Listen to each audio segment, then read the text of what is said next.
इस बार दिल्ली के मन में क्या है? दिल्ली की सड़कों पर हम निकले हैं, जहां उत्तर पूर्वी दिल्ली के तो से लोगों ने उनको एक तरह से देखना शुरू कर दिया है और उनको एंटी नेशनल का वो धब्बा मिल गया है। ईडी है वो किसी बीजेपी के अंडर में नहीं है।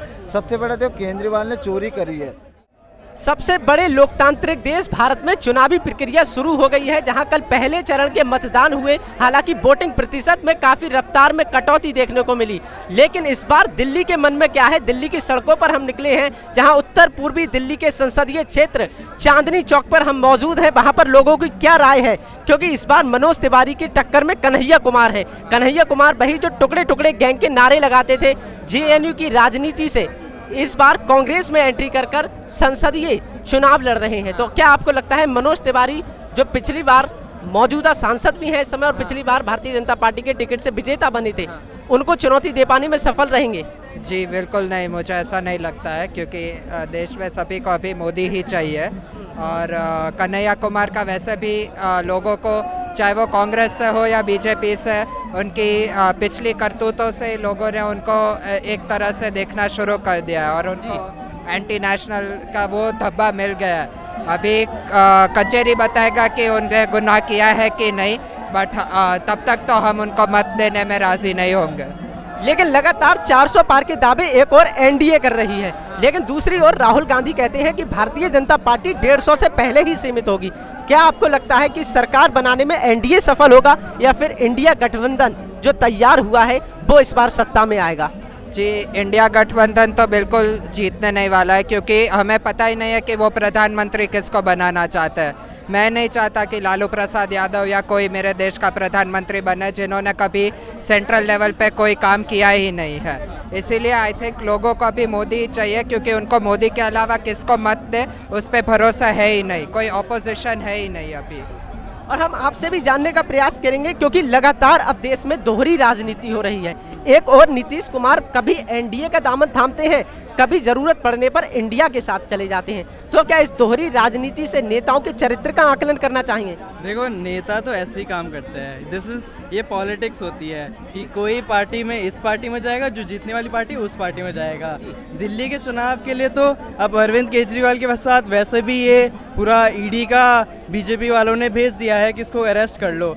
तो अब लेकिन क्या आपको लगता है कि अगर अरविंद केजरीवाल इसमें दोषी नहीं है, तो केवल भारतीय जनता पार्टी ईडी को इसलिए पीछे भेज रही है उनको सताने के लिए, क्योंकि चुनावी मुद्दा इस समय है, ताकि चुनाव में वो समय अपना न दे पाए, जनसभा को संबोधित न कर पाए, इसलिए सिर्फ Bharatiya Janata party agenda set कर रही है क्या? जी, ये सारा पॉलिटिक्स के अंदर ऐसा ही होता है, क्योंकि अभी इलेक्शन पास आ रहे हैं और दिल्ली में अरविंद केजरीवाल की पकड़ कब से बनी हुई है।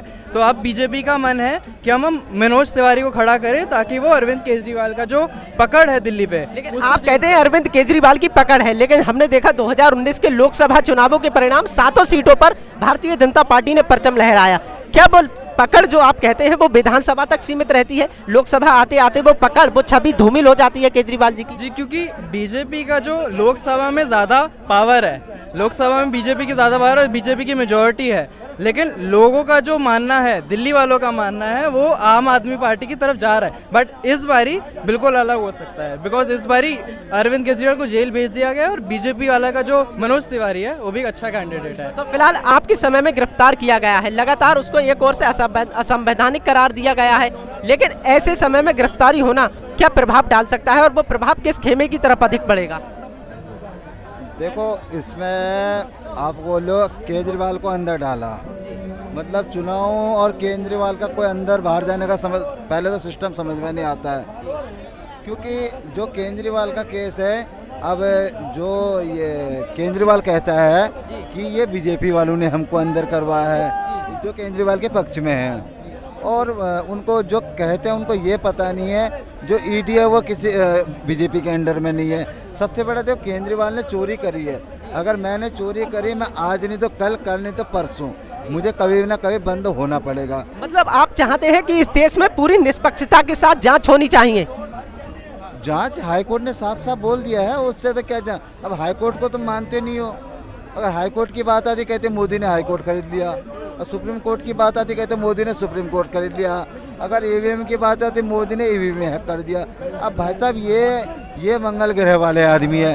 अब इनके बारे में लोग क्या बोलें और हम क्या बोलें, हमें कुछ समझ में आता है। और केजरीवाल की बात सबसे बड़ा, केजरीवाल ने दिल्ली की जनता के संग बहुत बड़ा धोखा किया। वो कैसे, आपको कैसे लगता है किस तरह से धोखा किया? देखो सर, आपको मैं बताऊं, जब केजरीवाल सत्ता पे आया था उसने ये बोला हम दिल्ली को साफ करेंगे और घर घर पानी पहुंचाएंगे, और मोहल्ला क्लिनिक जो इन्होंने खुलवाए हैं इसमें डॉक्टर होता है नहीं कभी, और जाके जो इन्होंने बाथरूम बनाया बाथरूम में कीड़े पड़े हुए हैं। तो ये चीज़ें केजरीवाल सब झूठे वादे इसने करे हुए हैं, और दोबारा सत्ता में हम तो कभी लाना भी नहीं चाहेंगे। केजरीवाल से हम नफरत करते हैं, सिंपल सी बात है।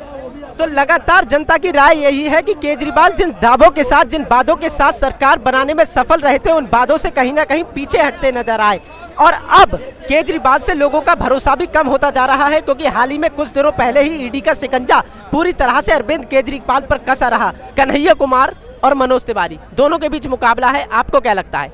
देखो, कन्हैया कुमार जी बेगूसराय से बिलोंग करते हैं, बेगूसराय का कचरा है वो।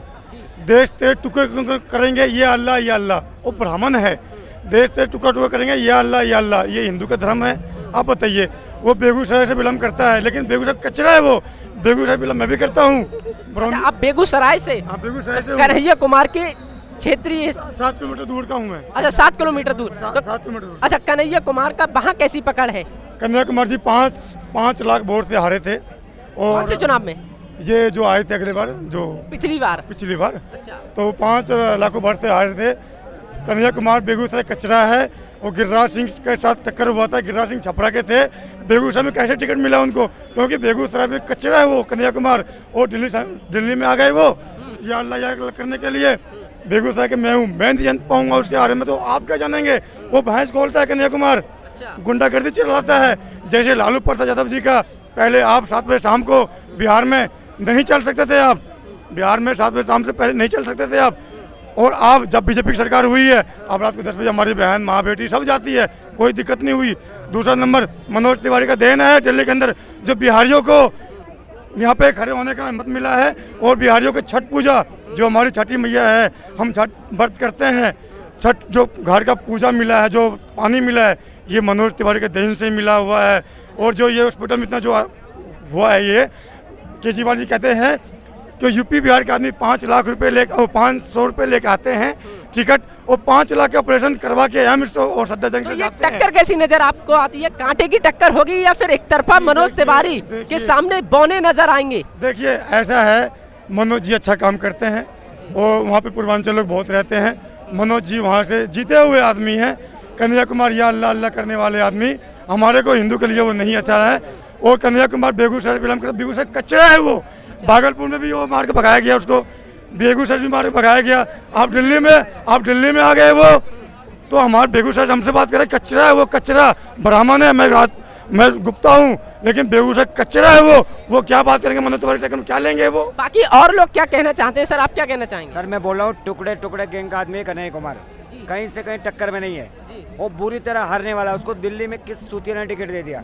ये राहुल गांधी पप्पू है, जो कन्हैया कुमार जैसे गद्दार को ये मनोज तिवारी हीरो के सामने खड़ा किया है। लेकिन यही राहुल गांधी कहते हैं कि भारतीय जनता पार्टी 150 से पहले सीमित हो जाएगी, और अगर इंडिया गठबंधन सरकार बनाने में सफल रहा तो आपको लगता है कि पीएम का फेस आपकी बार 400 पार है। जो पप्पू को 40 सीट मिले थे ना कांग्रेस पार्टी को, ये 40 सीट भी नहीं मिलने वाली है। तो क्या एक बार आप पूरे जोश के साथ 400 पार का नारा लगा सकते हैं क्या? आपकी बार 400 पार, मोदी सरकार, मनोज तिवारी जिंदाबाद, मनोज तिवारी जिंदाबाद। 2 लाख वोट से 4 लाख वोट से मनोज तिवारी जीतने वाला है दिल्ली के अंदर। और ये गद्दार है ना, ये चुरकोट आदमी। मनोज तिवारी जिंदाबाद। मैं बेगूसराय के वासी हूँ। मनोज तिवारी जिंदाबाद। मैं नहीं जाति पाति मानता हूँ, मैं मनोज तिवारी जिंदाबाद। सोनपुर के मेलवा में जिंदाबाद, मनोज तिवारी जिंदाबाद। और राम मंदिर एक अपने आप में मुद्दा रहा, क्योंकि 22 जनवरी को प्राण प्रतिष्ठा हुई। तो क्या आपको लगता है हर एक सनातनी के लिए एक मुद्दा रहेगा? क्या राम मंदिर के नाम पर भी भारतीय जनता पार्टी को लाभ मिलने वाला है? क्यों नहीं मिलेगा सर? जब ये कांग्रेस पार्टी ने 500 साल से हमारा राम मंदिर नहीं बना था, आज भगवान राम का मंदिर एजेंडे में था भारतीय जनता पार्टी के, और उन्होंने बोला था बनाया, 370 हटाया, और देश के अंदर इतना मोदी जी ने विकास किया। आज महिलाओं के लिए विकास किया, आज हर गांव के अंदर रोड बना, आप गांव के अंदर रोड में बना हुआ है। हमारे राम मंदिर बनने से पहले जो हमको 300 पार मिली थी ना, अब 400 पार मिलेगी, 370 हटा से 370 के बाद भी पार जाएगी और मोदी जी के नेतृत्व में सरकार। अब मैं अपने कैमरामैन से कहूंगा इन्हें दिखाइए, ये भगवाधारी है चूंकि, लेकिन भारतीय जनता पार्टी का ये तो भगवान राम का नारा भी आप लगा रहे हैं, दूसरी ओर भारतीय जनता पार्टी की जीत की कामना भी आप कर रहे हैं।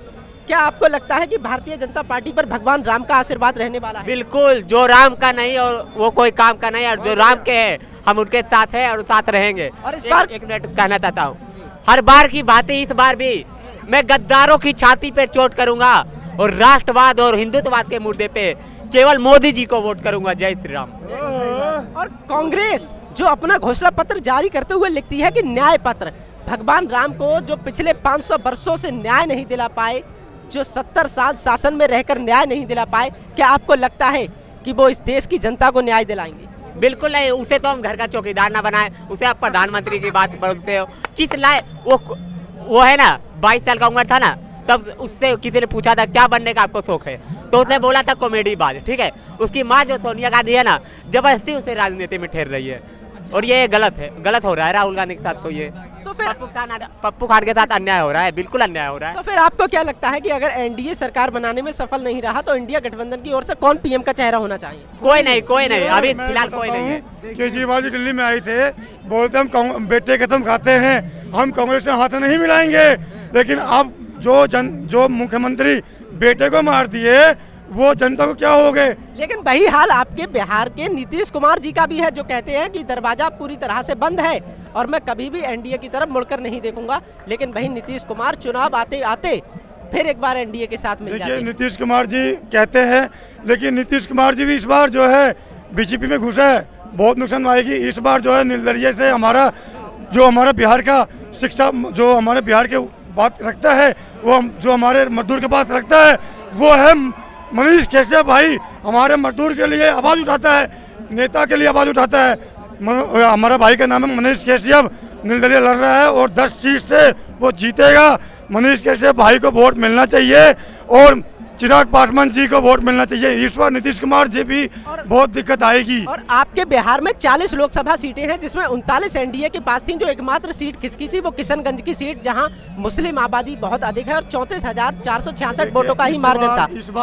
इस बार ये होगा, फूल मोहम्मद से कोई नहीं आ रहा है, लेकिन 10 सीट हमारा मनीष कैसिया भाई लेके आ रहा है, ये हम लिख के देते हैं। आपने बोला पूर्ण बहुमत से कोई नहीं आ रहा, भारतीय जनता पार्टी 400 पार कर रही है कि 272 नहीं ला पाएगी? मेरी बात सुनिए, जनता पार्टी जीती रही है, लेकिन नीतीश कुमार जी को दिक्कत होगी इससे।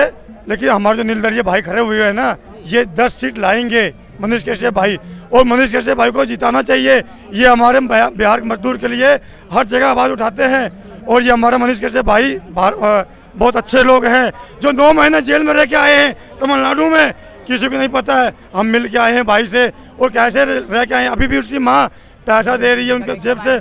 कन्हैया कुमार जी बेगूसराय से कचरा है, वो कन्हैया कुमार कचरा है और कचरे को ला के रख दिया है। मैं बेगूसराय का हूँ, मेरे से पूछिए ना, मेरे से ज़्यादा नहीं कोई जान नहीं पाएगा। भागलपुर में ऐसे बोले थे कन्हैया कुमार जी, भगा दिए ना मार के उसको। क्या बातें कर रहे हैं आप कन्हैया कुमार को। नॉर्थ दिल्ली से मनोज तिवारी जिंदाबाद। चलिए, तो मनोज तिवारी जिंदाबाद और भारतीय जनता पार्टी की जीत की कामना यहाँ हो रही है। और लगातार लोगों का गुस्सा कांग्रेस के प्रति फूटा है, क्योंकि जो टुकड़े टुकड़े गैंग के कन्हैया कुमार हैं, अब उनको उत्तर पूर्वी दिल्ली से टिकट देकर कहीं ना कहीं कांग्रेस भी अपने आप को फंसाती नजर आ रही है। कैमरा पर्सन शिवानी कुमारी के साथ मैं ऋतिक द्विवेदी।